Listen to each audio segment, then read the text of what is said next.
구약성경 375쪽에 있는 사사기 8장 29절로 35절까지 말씀 다 찾으셨으면 서로 교독하겠습니다. 29절 제가 먼저 읽겠습니다. 요아스의 아들 여룹바알이 돌아가서 자기 집에 거주하였는데 기드온이 아내가 많음으로 그의 몸에서 나온 아들이 70명이었고 세겜에 있는 그의 첩도 아들을 낳았으므로 그의 이름은 아비멜렉이라 하였더라. 요아스의 아들 기드온이 나이가 많아 죽으매 아비에셀 사람의 오브라에 있는 그의 아버지 요아스의 묘실에 장사되었더라. 기드온이 이미 죽음에 이스라엘 자손이 돌아서서 바알들을 따라가 음행하였으며 또 바알 브릿을 자기들의 신으로 삼고 이스라엘 자손이 주의 모든 원수들의 손에서 자기들을 건져내신 여호와 자기들의 하나님을 기억하지 아니하며 다같이요. 또 여호바알이라 하는 기드온이 이스라엘에 베푼 모든 은혜를 따라 그의 집을 후대하지도 아니하였더라. 아멘. 아멘. 오늘 제목은 은혜를 잊어버리고 사는 사람들이라는 제목으로 은혜를 나눌까 합니다.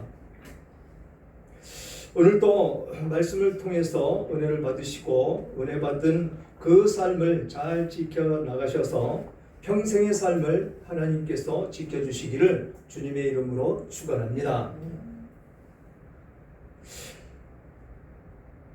이런 말이 있습니다. 원수는 돌에 새기고 은혜는 물에 새긴다 라는 말이 있습니다. 나에게 해를 끼친 사람과 행동은 돌에 새겨서 잊지 않으려고 하는 그런 신념 가운데 이 세상은 돌아가고 있다라는 것이죠. 그리고 나에게 좋은 일을 한 그 사람은 물에 새겨서 금방 잊어버리는 그런 모습을 빗대는 말이기도 합니다. 사실 이러한 모습은 세상을 살아가는 모든 사람에게 나타나는 그런 모습이다라는 것이지요. 그런데 성경은 이 원리를 반대로 교훈을 합니다. 원수는 물에 새기고 은혜는 돌에 새기라 라고 말씀하고 있다는 것이지요. 왜 성경은 이렇게 교훈하고 있을까요? 왜냐하면 원수를 마음에 새기고 잊지 않는 그런 사람은 오히려 그 마음 때문에 무너지는 삶을 살지만 은혜를 돌에 새겨서 늘 기억하고 보답하는 사람은 생명을 살리고 하나님의 영광을 나타내는 삶을 살기 때문에 그렇다라는 것입니다. 하나님은 곳곳마다 원수를 사랑하라 라는 말씀을 계속해서 주시지요. 그 원수를 사랑하라는 것은 이 세상 삶을 살아갈 때 그 원수를 사랑하지 못함으로 말미암아서 죄를 범하기 때문에 그렇다라는 것이지요. 그래서 오늘 말씀을 통해서 우리가 하나님께 받은 은혜를 다시 한번 마음에 새겨서 기억하고 감사하는 모든 여러분들 되시기를 주님의 이름으로 축원합니다. 그래서 오늘 본문은 은혜를 받은 것보다 기억하는 것이 더 중요하다라는 것을 교훈하고 있습니다. 그래서 하나님의 은혜로 미디안과 전쟁을 승리로 이끈 이 기드온의 인생의 마지막을 기록하고 있는 것을 볼 수가 있습니다. 그러면서 우리가 어떤 모습으로 삶을 살아야 될지, 하나님의 은혜를 받고 전쟁에서 승리케 하신 그 하나님의 은혜를 받았는데도 말로가 이 기드온 같다면 우리의 인생은 잘못 살아온 것이나 마찬가지다라는 것입니다. 그래서 본문을 통해서 은혜를 잊지 않고 삶을 살아가는 우리들의 모습이 되기를 주님의 이름으로 축원합니다. 29절 요아스의 아들 여룹바알이 돌아가서 자기 집에 거주하였는데 라고 합니다. 요아스의 아들 여룹바알, 이것은 기드온을 이야기하고 있는 것이죠. 그래서 30절 기드온이 아내가 많음으로 그의 몸에서 낳은 아들이 70명이었고 세겜에 있는 그의 첩도 아들을 낳았으므로 그의 이름을 아비멜렉이라 하였더라. 70명, 아이가 70명. 그러면 도대체 부인은 몇 명이나 된다라고 볼 수가 있을까요? 이런 삶 가운데 우리의 신앙은 무너진다라는 것이죠. 부를 하나님께서 이루어 주셨으면 그 부를 우리는 어디에 사용을 해야 됩니까? 그의 나라와 그의 의를 구하는 데 사용해야 된다는 것이죠. 이렇게 재산을 축적해 놓고 많은 첩을 두고 살아가는 그 모습은 범죄에 빠지기 가장 적합한 그런 모습밖에는 되지 않는다라는 것입니다. 지금 기드온은 성공한 사람입니다. 하나님의 은혜 가운데에서 어떤 모습이었었습니까? 이스라엘 모든 군대를 하나님께서 물리치고 그 300명, 300용사를 통해서 전쟁에 승리하는 그 맛을 본 그런 사람이다라는 것이죠. 하나님의 은혜가 아니면 그 많은 군사를 물리치고 승리할 수 있는 그런 삶이 아니었었다라는 것입니다. 그런 것을 맛보고 살았는데 이제는 승리했다고 사람들은 떠받들어주고 부를 축적하고, 그래서 이 사람의 삶은 어떤 모습으로 살아왔겠느냐라는 것입니다. 지금 아들만 70명이라고 합니다. 아들만. 그러면 딸까지 합하면 100명쯤 될까요? 이런 삶이 우리가 물질 만능주의의 삶을 살아가는 지금 이 시대에 하나님의 은혜는 간 곳이 없고 그 물질로 말미암아 풍족한 삶을 누리며 사는 것을 지금 꼭 집어 이야기하고 있는 것이다 라는 것입니다. 그렇게 물질 만능주의의 삶을 살아가면 우리는 어떤 모습이냐? 세속에 빠져 살 수밖에 없다라는 것이죠. 지금 기드온이 승리했고 이스라엘이 부강해졌고, 부강해진 가운데 이 기드온도 부강한 모습으로 그렇게 삶을 살아가는데 첩을 많이 두고 살았다라는 것은 세속에 빠져 삶을 살아가는 그 모습밖에는 되지 않았다라는 것입니다. 그래서 많은 첩을 두어야 했고, 물론 왕정시대 그거 인정하지 않을 수가 없는 그 시대였었죠. 그러나 정도가 있어야 된다는 것입니다. 지금 이 많은 첩으로 말미암아서 이 정권을 잡고 실패했던 왕이 누구입니까? 다윗의 아들, 바로 그 사람이라는 것입니다. 하나님의 지혜를 받아서 부와 명예와 모든 것을 축적한 그런 삶을 살아온 그가 하나님을 의지하기보다는 자기의 힘을 과시하고 또 이웃 주변들과 무엇을 맺습니까? 지금 이스라엘이 여호수아가 기브온과 맺은 그 협약, 그것과 똑같이 주변국과 협약을 맺고 또 그 주변국과 협약을 맺음으로 말미암아 그 공주들을 아내로 삼았던 그 모습. 그래서 하나님은 징계하시죠. 그 아내를 많이 맺는 그 삶이 어떤 모습이냐? 그것도 이스라엘의 선민이 아니고 다른 이방 나라의 여인들, 그들을 맞아들인다는 것은 그들의 신을 받아들이는 것과 똑같다라는 것입니다. 모든 믿음의 신앙 가치는 어디에서부터 나옵니까? 남자가 우선입니까? 여자가 우선입니까? 기도를 남자가 많이 합니까? 여자가 많이 합니까? 그것은 여자가 앞서가기 때문에 여자의 신앙 가치를 따라가기가 가장 쉽다라는 것입니다. 그래서 하나님의 아들들이 사람의 아름다운 딸들을 보고 시집가고 장가가고 그랬더라라는 것입니다. 아무것도 아니죠. 결혼하는 것인데.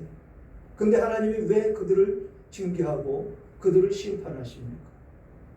바로 그 모습 가운데 나의 신앙이 와르르 무너지기 때문에 그렇다라는 것이죠. 지금 이 기드온의 삶이 그렇다라는 것입니다. 이렇게 많은 아내를 두지 말라고 신명기 17장 17절에는 말씀하십니다. 그에게 아내를 많이 두어 그의 마음이 미혹되게 하지 말 것이며 자기를 위하여 은금을 많이 쌓지 말 것이니라. 지금 이 기드온의 선친들에게 하신 말씀입니다. 그런데 이 말씀은 온데간데 없어졌다라는 것이죠. 하나님께서 정해주신 말씀, 그것이 온데간데 없어졌다라는 것입니다. 뭐라고요? 아내를 많이 두어 그의 마음이 미혹되게 하지 말아라. 아내를 많이 두면 이 사람 말도 들어야 되고 저 사람 말도 들어야 되고, 갈대와 같이 마음이 흔들리고 갈대와 같이 신앙 가치가 무너지고 그런 모습 가운데 살아간다는 것입니다. 전혀 하나님의 은혜는 온데간데 없어진다라는 것이죠. 이런 삶이 하나님은 이미 아셨기에 미리 말씀을 해 주신 것이다 라는 것입니다. 신앙의 가치, 그것이 언제부터 그랬습니까? 바로 이 결혼관에 대해서 바로 노아의 심판 때부터 하나님은 말씀해 오셨다라는 것입니다. 그런데 이것을 지키지 못하며 산다라는 것이죠. 왜 지키지 못할까요? 내 마음의 갈급함이 사라진다라는 것입니다. 무엇으로? 하나님께서 주신 그 은혜로 풍족함을 누리며 살 때 내 마음은 해이해진다라는 것입니다. 그래서 받은 은혜는 온데간데 없어지더라. 그래서 아무 부족함이 없이 삶을 살아가는 지금 이 삶이 내 힘으로 살아가는 것 같은 그런 삶을 살아간다라는 것입니다. 힘들고 어려울 때 하나님 참 잘 붙듭니다. 내가 육신의 고통 가운데 있을 때 하나님 잘 붙잡습니다. 그런데 하나님의 은혜로, 하나님의 그 축복으로 그 어려움을 이겨나가고 또 육신의 질고에서 벗어나면 언제 그랬느냐라는 것이죠. 바로 이런 삶을 살기 때문에 하나님은 우리들을 징계하시는 하나님이 되신다라는 것입니다. 하나님을 멀리하게 된다라는 것이죠. 멀리하는 삶, 그것은 바로 내가 무너지는 그런 삶이 될 수밖에 없는 것이다라는 것입니다. 그러면 그런 것 전혀 모르면서 세상 가운데 승승장구하며 삶을 살아가는 그 사람들은 무엇입니까? 라고 질문하지 않을 수가 없는 것이죠. 그들은 하나님 두기를 싫어하기 때문에 하나님이 이미 버려두셨다라고 말씀을 하십니다. 버린 자식, 버려둔 자식, 그것이 진정한 삶을 살아가는 그런 사람일까요? 내 자식을 버리는 그런 삶이 우리들에게 있을까요? 아무리 못된 자식도 내 자식은 버릴 수 없는 것이 천륜이다라는 것입니다. 그런데 태어나면서부터 하나님을 믿지 않으려고 하는 그 마음을 가진 사람들은 하나님이 버려두셨다라고 로마서는 말씀하고 있습니다. 그래서 그들은 온갖 죄를 다 저지르며 살아가지요. 그 말씀이 말미에는 그렇습니다. 그들은 사망했더라. 그들은 죽었더라. 그것이 그들의 말로다라는 것입니다. 죽었다라는 것은 지옥 백성으로서 하나님께서 이미 심판해 놓으신 그런 삶이다라는 것입니다. 세상 가운데 삶을 살아갈 때 그들의 삶, 이 세상에 비춰지는 것은 풍족하고 승승장구하며 누릴 것 다 누리며 사는 것 같지만 그 내면에 들어가면 그렇지 않다라는 것입니다. 근심, 걱정 속의 삶을 살아야 되고 갈급함 가운데 살아야 되고 내가 상대로부터 무너질까봐 항상 염려하며 살아야 되고 내가 옆에 있는 사람을 무너뜨려야 내가 삶을 살기 때문에 그것으로 칼급해서 잠시도 마음 편하게 살 수가 없는 그런 삶을 살아가는 것이 세상 사람들, 하나님께서 버린 자식들이더라라는 것입니다. 우리는 그 반면에 하나님의 은혜를 받았습니다. 은혜를 받고 그 은혜로 삶을 살아가므로 우리는 갈급함이 없이 근심 걱정 없이 살아가는 우리들의 모습이 되어야 된다는 것이죠. 그런데 세상 사람들보다 더 근심 걱정이 나를 엄습하고 나를 사로잡아 버린다면 과연 하나님의 은혜가 어디 있는지 우리는 되새기고 생각해 봐야 된다는 것입니다. 과연 하나님과 나의 관계는 어떤 관계 속에 형성이 되어 있는지 우리는 생각해 봐야 된다는 것입니다. 하나님께서는 모든 것, 필요한 것 우리들에게 주신다라고 말씀을 하십니다. 언제? 하나님 안에 있을 때, 포도나무에 붙어 있을 때, 그 가지는 무성하게 잎이 피고 열매의 결실을 맺는다라고 말씀을 하십니다. 그런 삶이 아닐 때는 근심과 걱정이 쌓이고 늘 갈급해서 세상 속으로 뛰쳐나가고 싶고 세상 가운데 세상 사람들보다 더 악한 모습으로 살 수밖에 없는 그런 인생밖에는 되지 않는다라는 것입니다. 지금 풍족함을 누리며 사는 이 기도원이 지금 그런 삶을 지금 누리며 살고 있다라는 것이죠. 지금 아들이 70명이고 딸도 있을 것인데 그 많은 아들을 낳을 동안 그 많은 여인들과 삶을 살아가는 그 삶이 행복하겠습니까? 물론 육신의 쾌락은 돌아가면서 아내를 맞이하기 때문에 그 쾌락은 즐기며 살겠지요. 그러나 그 여인들한테 시달리는 생각을 한번 해보십시오. 과연 행복한 삶이었겠느냐라는 것입니다. 내 욕심으로 나의 부와 명예로 세상을 지배하고 있는 그 모습을 지금 많은 아내를 맞이하며 그것으로 세상 가운데 나는 이런 사람이야 라고 내비치는 그런 삶밖에는 되지 않는다라는 것입니다.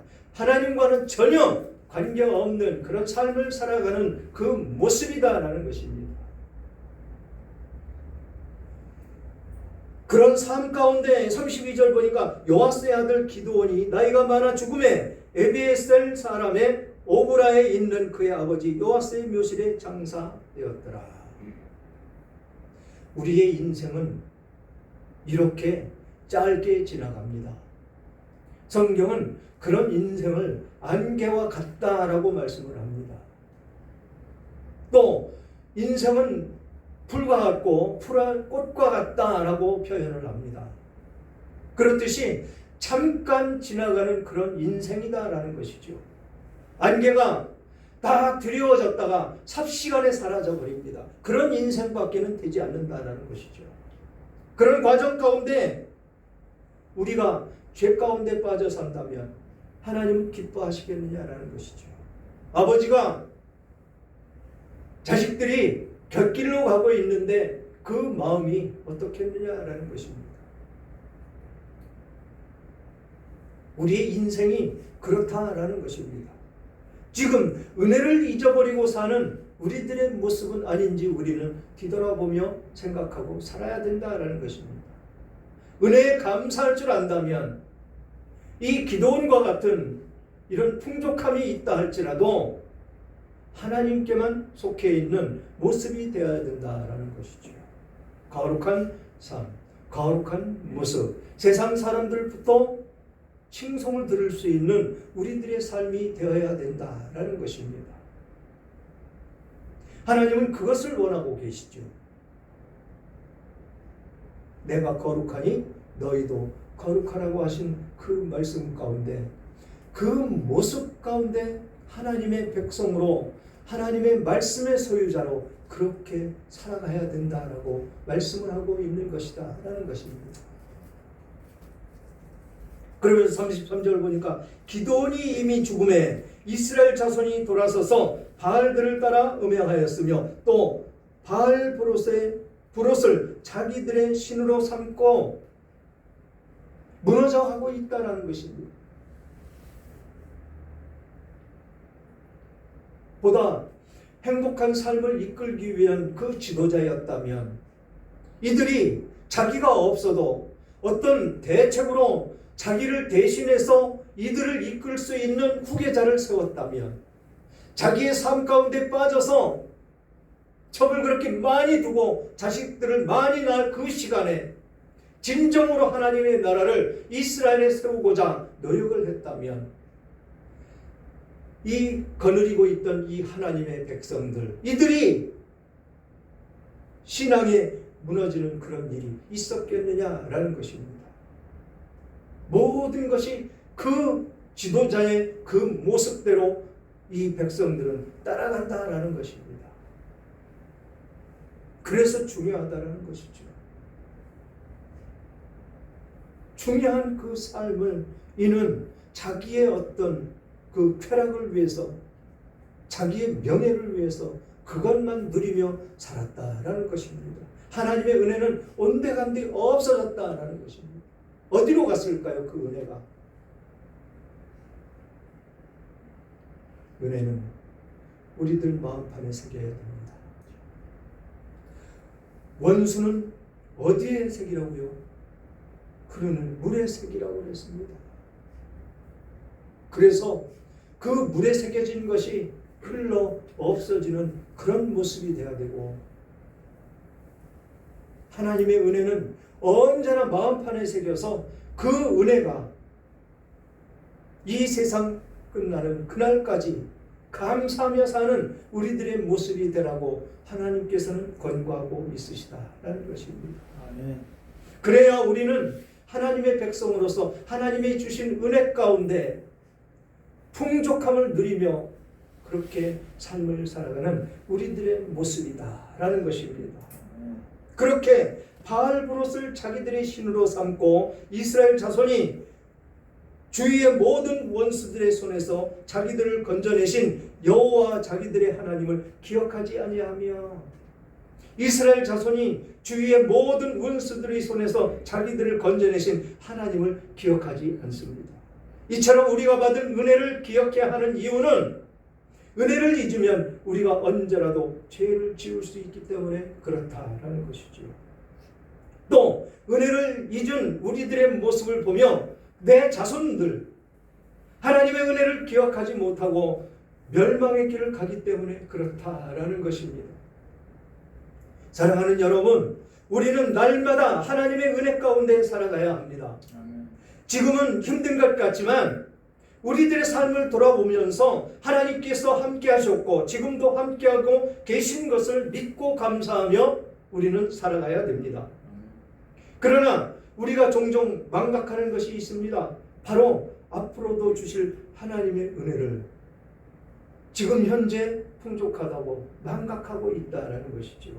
지금 내 문제가 해결되었기 때문에 앞으로 하나님이 주실 은혜와 구원의 은혜를 잊어버리며 사는 바로 그것이다라는 것입니다. 그리고 자녀들과 후손들에게 하나님의 은혜를 전하지 못하는 것이다라는 것입니다. 그래서 끝절 보니까 또 여룹바알이라 하는 기드온이 이스라엘에 베푼 모든 은혜를 따라 그 집을 후대하지도 아니하였더라. 전혀 하나님과 상관이 없는 삶을 살았더라라는 것입니다. 사랑하는 여러분, 은혜를 날마다 기억하며 사시기를 주님의 이름으로 축원합니다. 우리는 은혜를 받는 것도 중요하지만 그 은혜를 유지하고 기억하는 것이 더 중요하다라는 것입니다. 기억하는 방법이 무엇입니까? 바로 은혜를 돌에 새기는 것입니다. 마음판에 새기는 것입니다. 마음판에 새기는 것이 무엇일까요? 돌에 새기는 것이 무엇일까요? 변하지 않는 하나님의 약속을 붙잡는 것이다 라는 것입니다. 하나님의 말씀을 통해서 그 약속을 기억하고 기도함으로 하나님 앞으로 나아가는 것이다 라는 것입니다. 왜냐하면 우리가 그 은혜를 기억할 때 하나님도 우리를 기억하시고 은혜를 베풀어 주시기 때문에 그렇다라는 것이죠. 그러므로 우리의 삶 속에 하나님이 베풀어 주셨던 은혜를 기억하는 삶을 사셔서 오늘 이후의 삶도 하나님께서 지켜주시고 새롭게 기념할 은혜를 충만히 경험하고 기억하는 저와 여러분들 되시기를 주님의 이름으로 축원합니다.